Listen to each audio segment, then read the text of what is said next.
Bom, gente, bom dia a todos, todas e todes. É uma alegria estar aqui, apesar das dificuldades. Eu achei que esse canto que o pessoal falou há pouco era para mim. Confiar e vem. A gente tentou fazer pela internet, mas não deu certo e a gente confiou e veio, né? Eu me chamo Cristina Werner, eu estou aqui pela segunda vez, pelo honroso convite dos meus queridos amigos Eduardo Pedreira e o Davi Botelho, que são pastores aqui da CPBT, que é a comunidade presbiteriana na Barra da Tijuca, para tentar trazer uma reflexão acerca de uma das mulheres da Bíblia, que é esse livro sagrado de tantas pessoas ao redor do mundo. Eles me pediram que eu me apresentasse. Por mim, eu diria apenas que eu sou uma mulher recém-idosa, que gosta de estudar e de trabalhar com seres humanos. Isso me representaria muito bem. Mas eu entendo a necessidade de se especificar de que lugar eu falo. Eu tenho 60 anos, sou mãe de 4 filhos, 3 filhos e uma filha, sou avó de 2 netos lindos, como toda boa avó coruja. Tenho 36 anos de profissão como psicóloga e nessa jornada andei fazendo uns cursos por aí. Cursos que me levaram a ter interesse na vida das mulheres, interesse no gênero, interesse na sexualidade humana, nas uniões, nos casamentos e nas famílias no plural.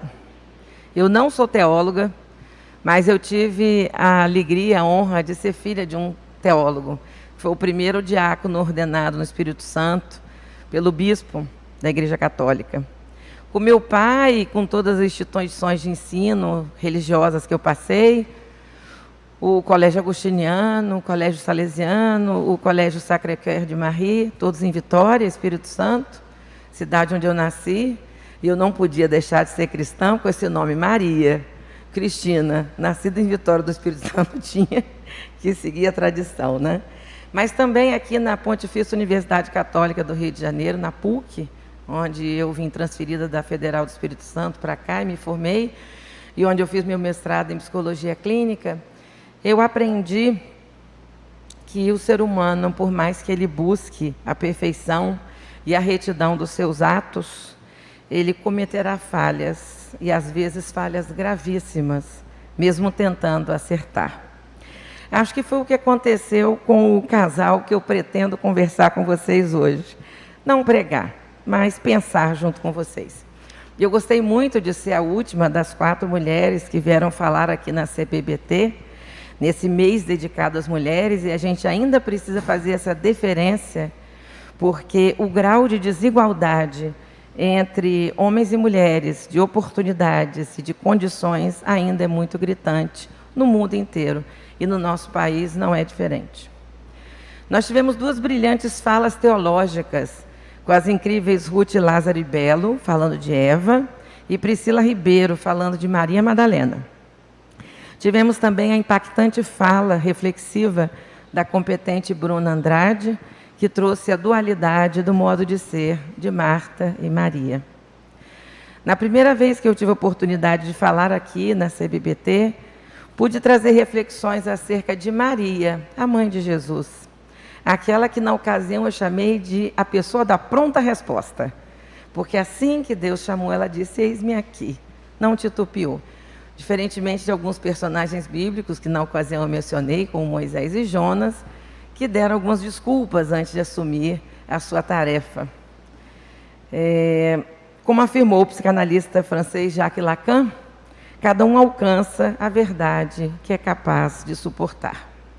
E a gente vai no dia a dia tentando lidar com as nossas verdades.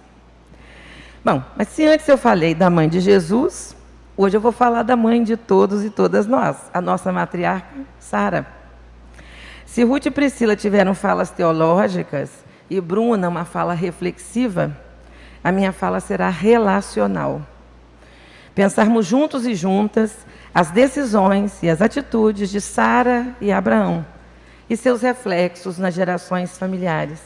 Eu não sei se eu vou conseguir atingir o grau de qualidade dessas 3 grandes mulheres que me precederam, mas eu tentarei dar o meu melhor, como sempre é o que as mulheres fazem sempre, tentando fazer.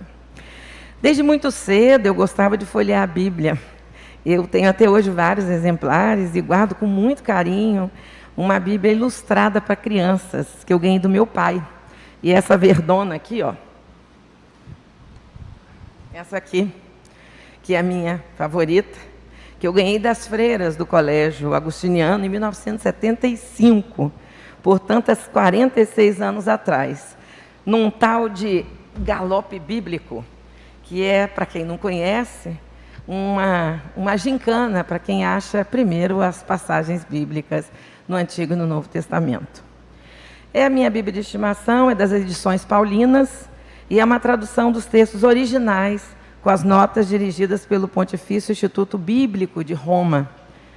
Mas aqui também eu vou apresentar comentários da Bíblia de Jerusalém e da fantástica TEB, Tradição Ecumênica da Bíblia.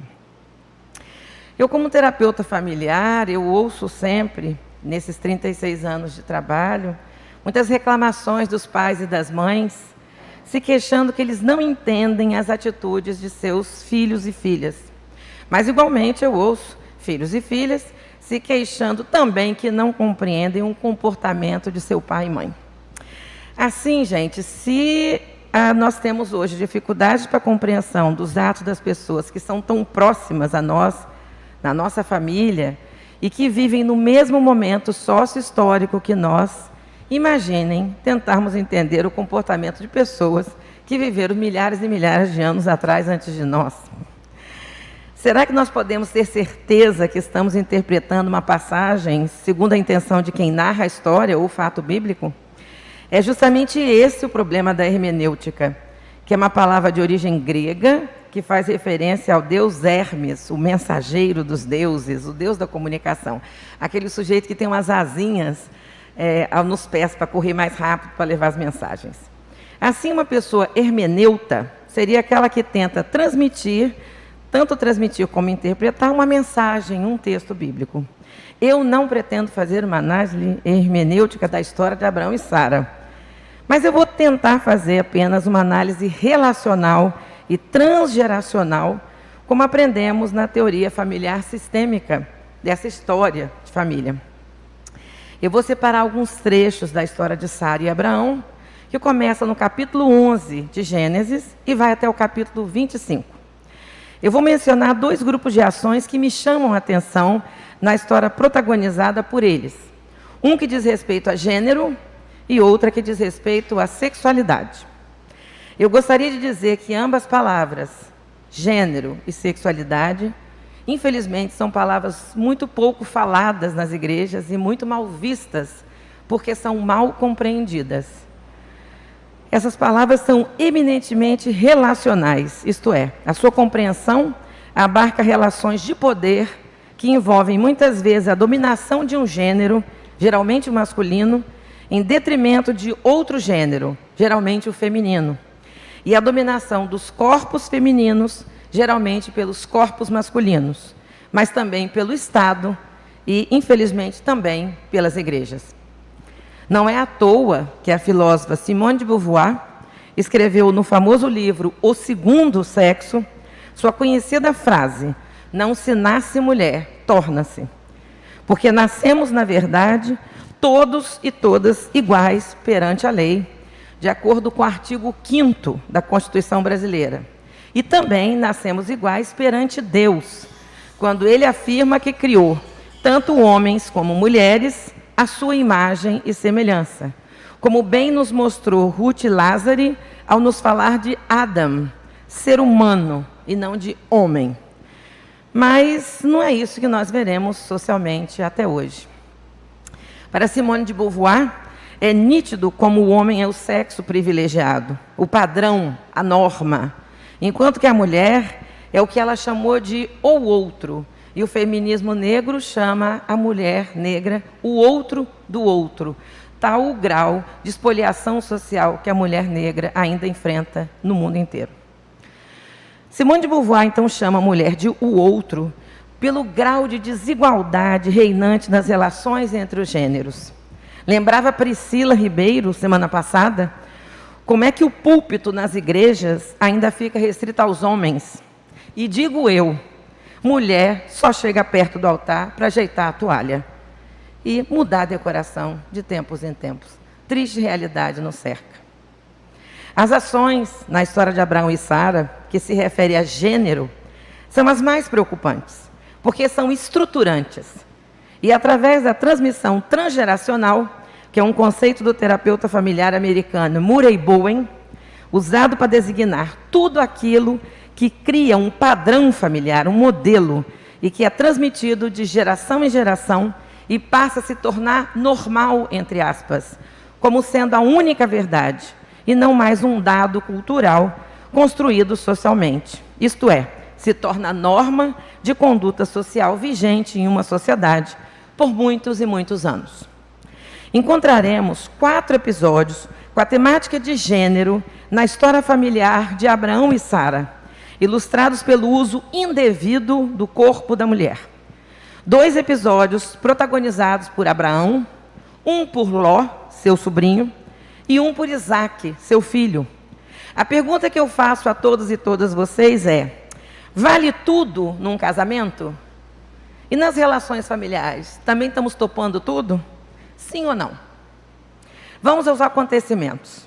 Primeiro episódio está no capítulo 12, quando Abraão parte de Canaã para o Egito, por escassez de comida, e mente, enganando o faraó, escondendo o fato de que Sarai era sua esposa.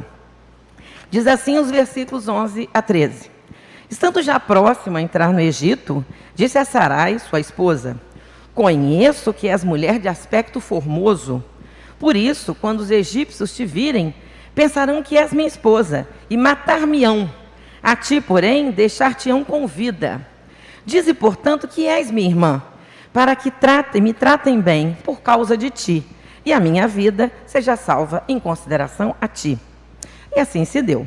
Sarai é recebida no harém do faraó, e Abrão é recompensado através de uma troca. Ele oferece Sara e seu belo talhe, e recebe, conforme consta no versículo 16, Abrão, porém, foi bem tratado em consideração a Sarai, e recebeu rebanhos e gados, jumentos, servos e servas, jumentas e camelos. Veja que até no mundo animal, os homens, os jumentos, vêm na frente das jumentas. É impressionante isso. O faraó, além de enganado na mentira de Abraão, ainda recebeu de Deus castigo de pragas pelo ocorrido. O faraó, muito aborrecido pelos 2 episódios, da mentira e do castigo divino, reclama com Abrão nos versículos 18 e 19. O faraó então chamou Abrão e lhe disse: que é isso que me fizestes? Por que não me informaste que ela era tua esposa? Por que disseste que ela é sua irmã, dando assim ocasião para que eu tomasse por esposa? Isto é, tivesse relações sexuais com ela? Quão traumático não deve ter sido para Sara viver tal situação? Ter que manter a mentira do marido e enfrentar a fúria do grande e famoso faraó do Egito. Assim, durante a sua permanência no Egito, Abrão deu prova de que não estava livre da fraqueza e da imperfeição humana, que nenhum de nós está, nenhuma de nós está, causando um grande desconforto na esposa e colocando-a em grande perigo. Obrigado a conviver no harém do faraó, e além de demonstrar claramente a sua falta de fé e de confiança no cuidado divino e nas promessas de Deus que Deus havia feito para ele. O fato de nosso grande pai Abraão ter sido considerado o pai da fé não implica que ele nunca tenha pecado. Nós sabemos que somente Jesus pode ser considerado o único que nunca pecou. Os demais personagens bíblicos, todos deram alguma derrapada em algum momento. E o que torna a Bíblia, então, um livro bem interessante, cheio de histórias de amor, de dinheiro, de crimes, que horror, mas tem muitos ali, situações dantescas que a gente lê e se assusta. Enfim, a Bíblia é um livro divinamente humano. Mas vocês acham que Abraão aprendeu e parou por aí? Não, não, não, como costuma dizer o Badu. Vocês acreditam que Abrão fez isso mais uma vez? Caramba! Para se safar, usou novamente o corpo de Sara? Segundo episódio. Dessa vez, Abrão partiu para Gerar, na região do Negueb, e falou a mesma historinha, só que dessa vez para o rei Abimeleque. Está no capítulo 20, versículo 2. Falando de Sara, sua esposa, Abrão dizia: é minha irmã. E Abimeleque, rei de Gerar, mandou buscar Sara, para ele e para o seu palácio. Mais uma vez, eu imagino o trauma de Sara em ter que encenar uma mentira, sem saber o que aconteceria com ela. Mas desta vez, Deus veio em sonho ao rei e alertou que Sara era casada com Abraão, e não sua irmã, como ele havia dito. Assim está nos versículos 9 e 10. Depois que Abimeleque chamou Abraão e disse-lhe: nós que nos fizeste, em que te faltei eu para atraíres sobre mim e sobre meu reino tão grande culpa? Coisas que não se devem fazer, tu a fizeste comigo. E acrescentou ainda Abimeleque a Abraão: que tiveste em vistas para agires assim conosco? Versículo 11, Abraão responde: é que eu pensava que me mataria por causa da minha mulher. E aí vem a triste constatação no versículo 13. Desde que Deus, conta Abraão para Abimeleque, desde que Deus me fez peregrinar fora da minha casa paterna, de Ur, na Caldeia, eu disse a Sara: far-me-ás o favor de dizer em qualquer lugar para onde formos que eu sou teu irmão. Novamente Abraão comete o mesmo erro, deixa Sara em perigo e demonstra falta de fé nas promessas feitas por Deus. Bem, parece que esse rei foi escolhido, coitado, para cair duas vezes na mesma lorota. Só que dessa vez pelo filho de Abraão, Isaque, que fez o mesmo que o pai, transmissão transgeracional, oferecendo a sua esposa Rebeca para o mesmo rei, Abimeleque, que eu imagino que deva ter sido um homem bem longevo, né, por sinal, para estar na situação duas vezes. Assim diz esse terceiro episódio. Novamente sobreveio a fome e Isaque foi buscar proteção como fizera seu pai, nas terras dos filisteus, ainda governado pelo mesmo rei, Abimeleque. E apesar de Deus ter renovado suas promessas sobre terras e descendência, confirmando a continuação da promessa messiânica já feita a Abraão, Isaque também se mostra com pouca fé ao dizer, nos versículos 6 e 7, e Isaque habitou em Gerar. Interrogado pelos homens do lugar acerca da sua esposa, ele respondeu: é minha irmã. Pois temia dizer que era sua esposa, pensando que os homens daquele lugar poderiam matar por causa de Rebeca, que era formosíssima. Parece, gente, que ter beleza é muito ruim para as mulheres. Muito ruim. Parece que elas se tornam presas ainda mais fáceis. Eu sei de muitos relatos nesses 36 anos de terapeuta sexual, de casal, de família.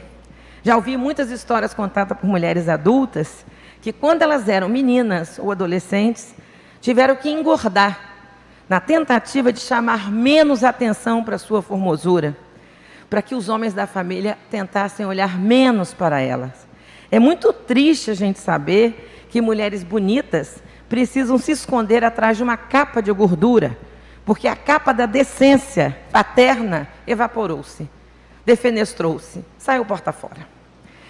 Na verdade, são rotas femininas alteradas pela falta do autocontrole masculino, de homens que deveriam cuidar e não atacar o corpo feminino.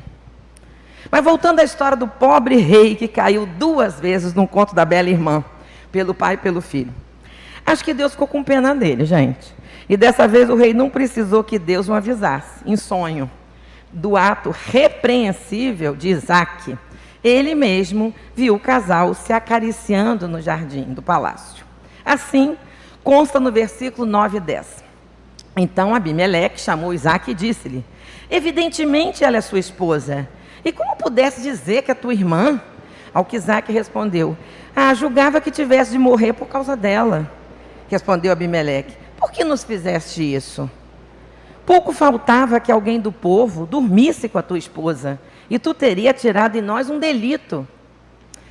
É interessante observar, minha gente, que inversamente proporcional à facilidade que tanto Abrão como Isaque ofereceram às suas esposas, a reação tanto do faraó quanto do rei Abimeleque foi de total espanto frente a essa situação esdrúxula e inadequada. Houve um questionamento de ambos pela atitude incorreta dos maridos com as suas esposas. Bem, parece que essa prática, infelizmente, era comum na parentela de Abraão. Seu sobrinho Ló, que veio de Harã em sua comitiva, oferece o corpo feminino com a mesma facilidade. Só que dessa vez não da esposa, mas das suas 2 filhas virgens. E esse é o 4º e último episódio da parte de gênero. Consta no capítulo 19, no mesmo livro de Gênesis, que relata a destruição de Sodoma, que quando 2 anjos do Senhor aparecem na cidade para destruí-la, Ló abriga esses 2 homens bem apessoados, bonitões, em sua casa. Mas os habitantes da cidade aparecem na porta da casa de Ló, querendo manter relações sexuais com os anjos. Diz assim os versículos 5, 6 e 7. Chamaram Ló dizendo: onde estão aqueles moços que vieram à tua casa ontem à noite? Manda-os sair, pois queremos conhecê-los. Sabemos nós que conhecer é o verbo usado na linguagem bíblica para dizer manter relações sexuais. Ló saiu à porta, fechou-a atrás de si e disse: não, meus irmãos, não queirais fazer tal maldade. Perfeito, maravilhoso o que Ló fez. Devia ter ficado por aí, mas não. Até aí estava tudo bem. Mas se os homens bem apessoados que ele abrigou na sua casa eram anjos de Deus, não era para Ló confiar um pouco mais no poder desses anjos de Deus? Mas não. Como o tio Abraão, o primo Isaque, Ló ofereceu o corpo de mulheres para resolver o seu problema. Olhem o que ele afirma no versículo 8. Vede, tenho 2 filhas que não conheceram homem, isso é, virgens. Trazer-vos-ei aqui para que façais dela o que vos agradar. A esses homens, porém, não façais nada, pois eles se acolheram à sombra do meu teto. Gente, eu li isso mesmo? Foi isso mesmo que eu li? É chocante. A nota de rodapé da Bíblia Verdona que está aqui, diz assim na página 39. O dever de hospitalidade era tão sagrado, tão forte, e o respeito à mulher era tão baixo e insignificante, que se sacrificava, de preferência, a honra das filhas, a proteção dos hóspedes. Ló, com um senso moral assaz débil, realmente bem pequeno, apertado entre as tenazes de 2 males, queria escolher o menor mal. Eu diria, outra covardia, a corda sempre arrebenta do lado do mais fraco. Ou melhor dizendo, do lado da mais fraca, da mulher. E a pergunta é: por que Abraão, Ló e Isaque fizeram isso? Bem, gente, naquela época, as pessoas eram vistas como posse, né? Tanto que a palavra famulus, família, vem do latim famulus, que significa conjunto de criados e servos e de pertences de um patriarca, né? De uma pessoa de posses em Roma. Então, isso era a família, né? Nós somos sempre servos nessa situação, mulheres. E as mulheres pertenciam, nessa época, sim, a seus maridos.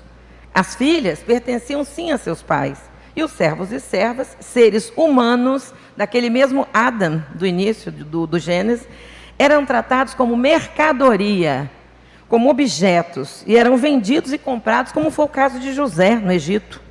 E nesse mesmo capítulo, no versículo 4, quando Abraão fala que veio de Canaã com a sua mulher Sarai, seu sobrinho Ló, e abre aspas, com todos os bens que possuía e as pessoas que tinha adquirido em Amã.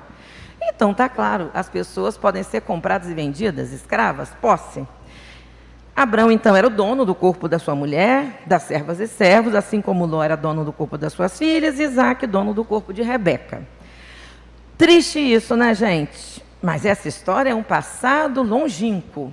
Será que é mesmo? Na enquete realizada durante 24 horas pelo Instagram, aqui da CBPT, para a pergunta: a quem pertence o corpo da mulher? A ela própria ou a seu marido? Pasmem, tivemos ainda estarrecedores 15% das respostas dizendo que o corpo da mulher pertence a seu marido. Sendo que parte dessas respostas foram de homens, mas também de mulheres. Uma visão, sinto muito dizer, meus queridos irmãos e irmãs, bem machista e patriarcal para os tempos atuais. Mas, felizmente, a maioria esmagadora da CBPT, 85%, responderam que o corpo da mulher pertence a ela própria. É um grande alento, principalmente porque tivemos resposta de mulheres, mas também de homens nesse montante. O que é importante dizer nesse caso, minha gente, é que cada ser humano nasceu com um corpo que é unicamente seu e de mais ninguém.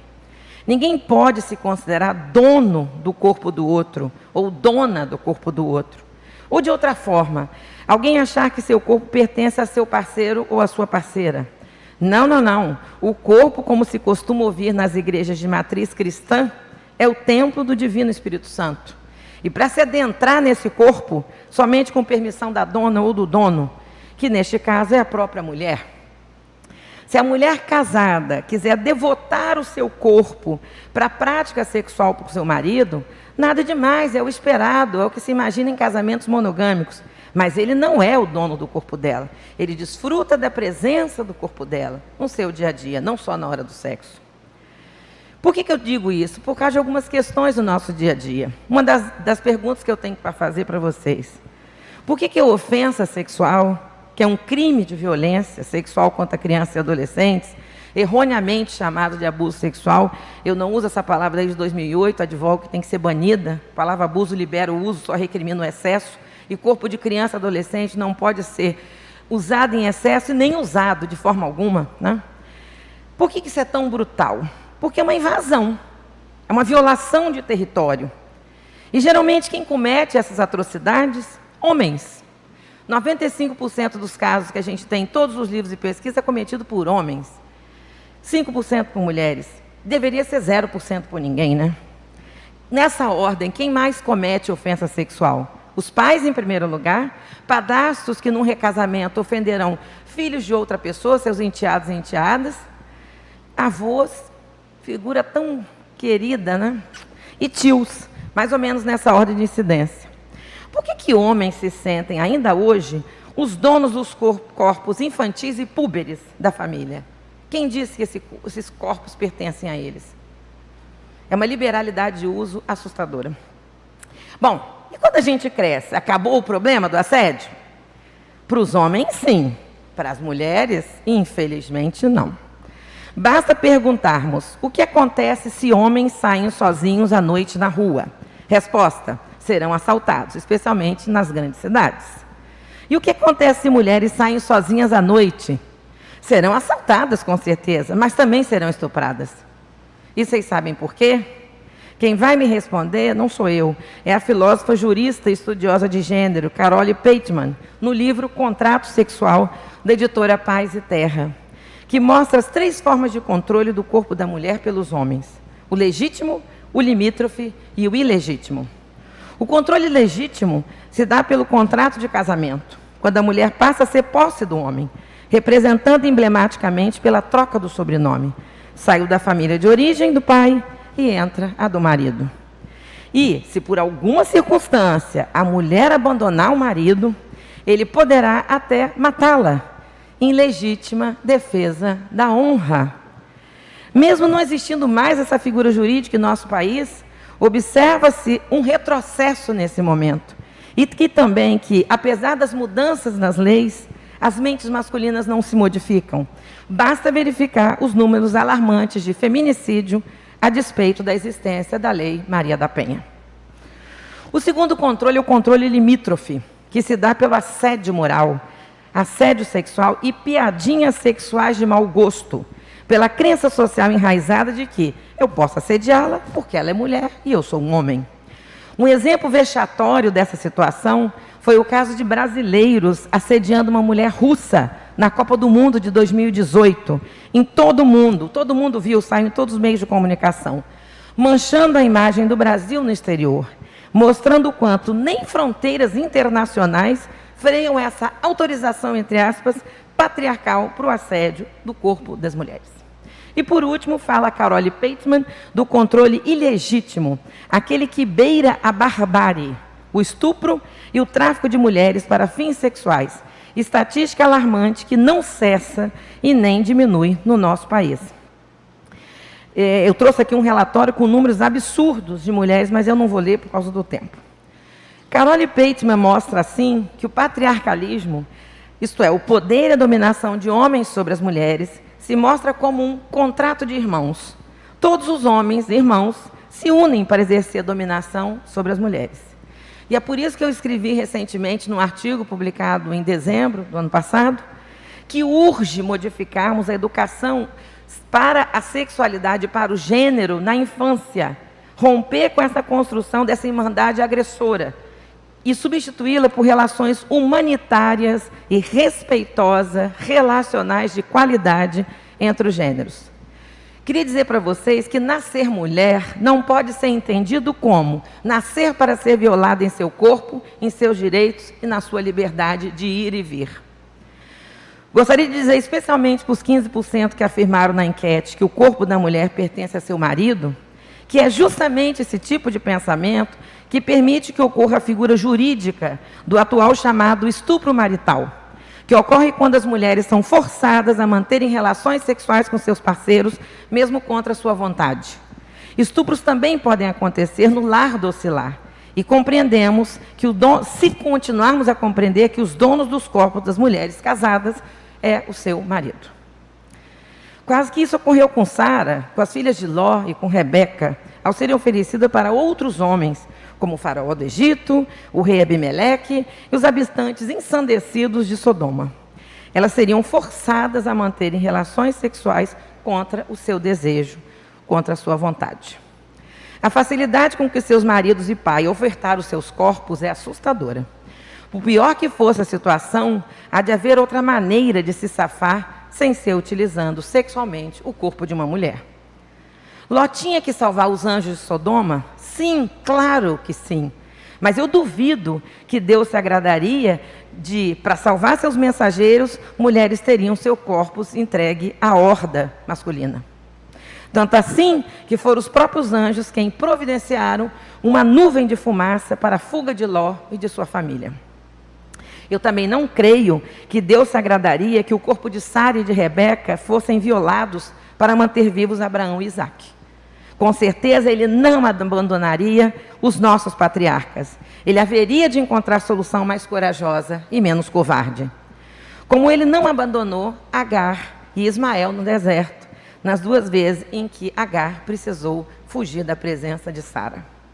Na minha Bíblia verdosa aqui, das edições paulinas, no rodapé, sobre a primeira vez que Abraão usou esse estratagema de oferecer o corpo de sua mulher para se safar, diz a nota: Abraão não recorreu à mentira, mas sim à dissimulação de uma parte da verdade, pois nisso via a única saída para salvar a sua própria vida. Foi, todavia, uma fraqueza menos digna da sua virtude. Está na página 34. O que essa nota quer dizer? Nós sabemos que Abraão e Sara eram filhos do mesmo pai, mas não da mesma mãe. Eles eram meio-irmãos. Então está certo. Só que isso é uma condição que eles tiveram desde que nasceram, sempre foram meio-irmãos. A partir do momento que eles se casaram, o que conta, o que vale mais, é a relação de casamento. Essa não poderia ser escondida de forma alguma. Então eu pergunto a vocês, como será que Sara se sentiu? Tanto na primeira vez com o faraó, como na segunda vez com o rei Abimeleque? Esse coitado foi exposto 2 vezes à mesma situação, com Sara e com Rebeca. Imagino ele dizendo para Isaac: poxa vida, você está me enganando assim como foi seu pai? Isso é uma transmissão transgeracional? Do mal, do ruim, né? Interessante pensarmos, isso é importante a gente pensar, que a maneira como nosso pai trata nossa mãe será a maneira como crescerão os filhos e filhas desse casal, acreditando que deverão fazer o mesmo com os seus parceiros e parceiras quando se tornarem adultos.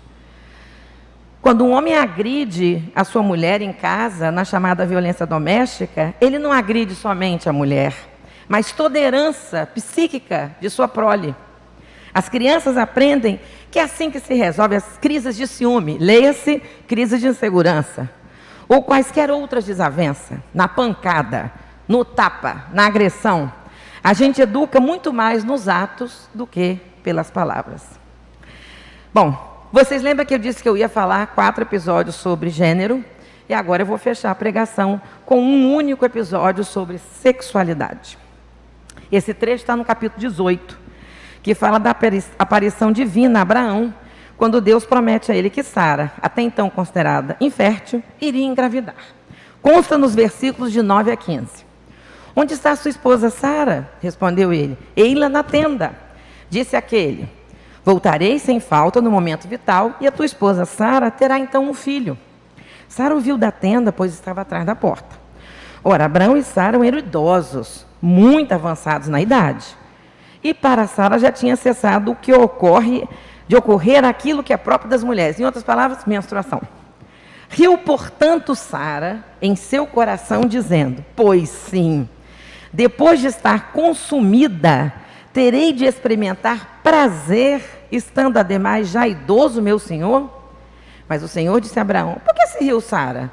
Dizendo: possível que eu agora dê a luz, agora que eu estou velha. Há porventura algo difícil para Deus? Voltarei a ti no momento vital e Sara terá um filho. A gente podia fazer muitos comentários acerca dessa inteligente frase de Sara. Depois de estar consumida, apesar de terrível essa palavra, né?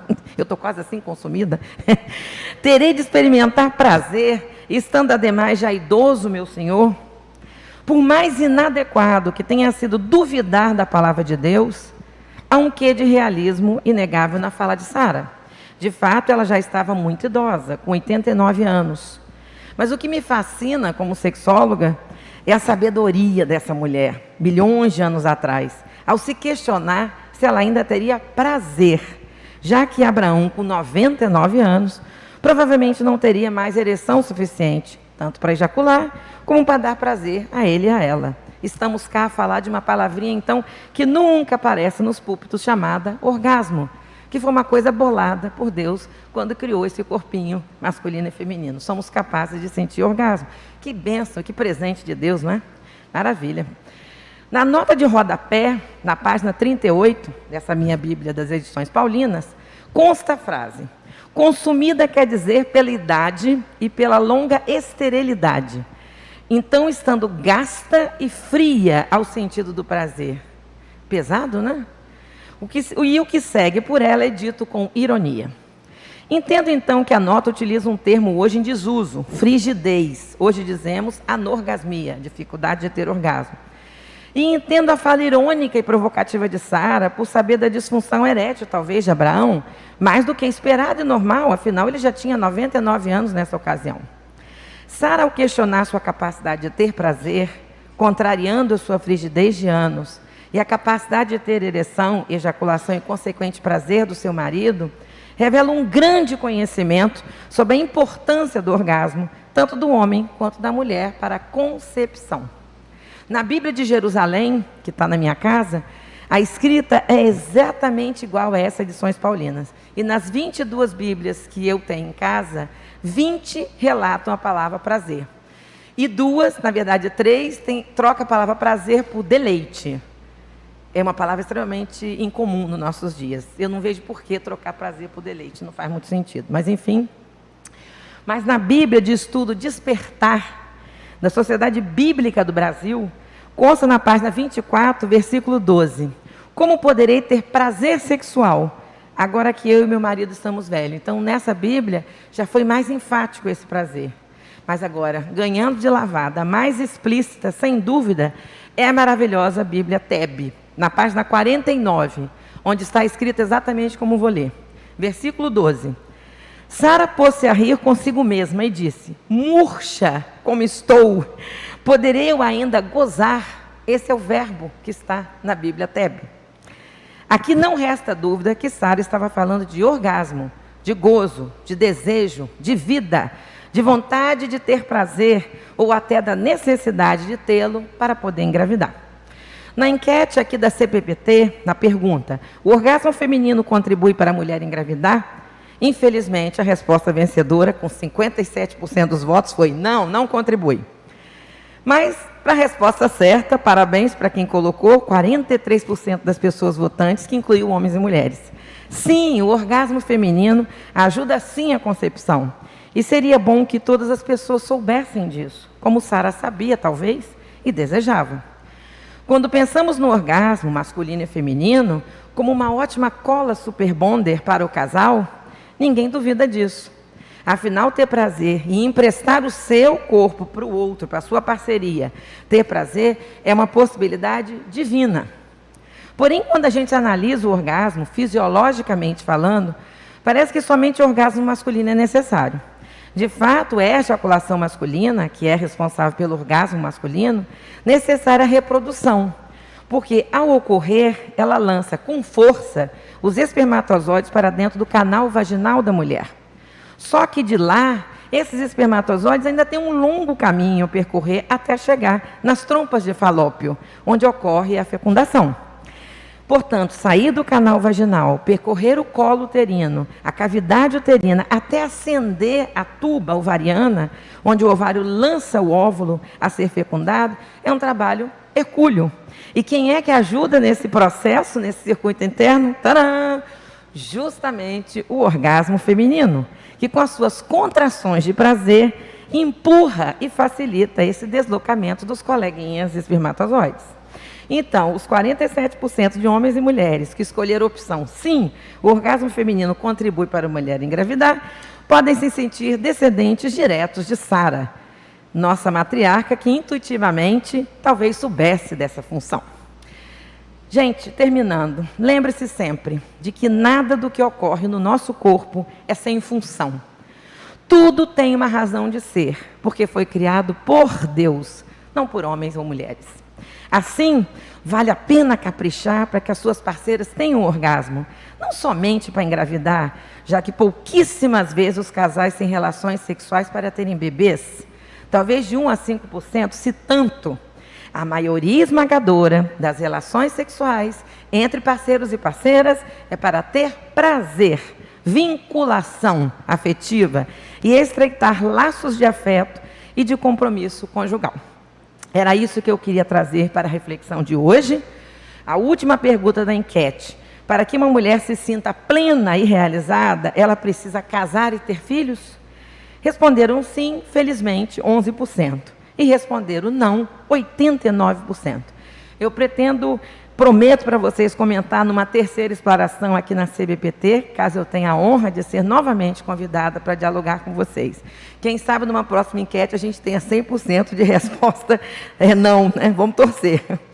Eu quero agradecer o carinho de vocês, a companhia, e dizer para vocês que nós devemos fazer o que a nossa colega Bruna Andrade disse: meditar, reflexionar. E nas meditações que ela sugeriu para nós, que vocês possam essa semana pensar qual é o tratamento que vocês estão dando às suas meninas, às suas adolescentes, às suas mulheres e às suas idosas. Lembrar sempre que a mulher vem com um selo de Deus. Por isso tem que ser muito, muito bem tratada. E jamais agredida e violada.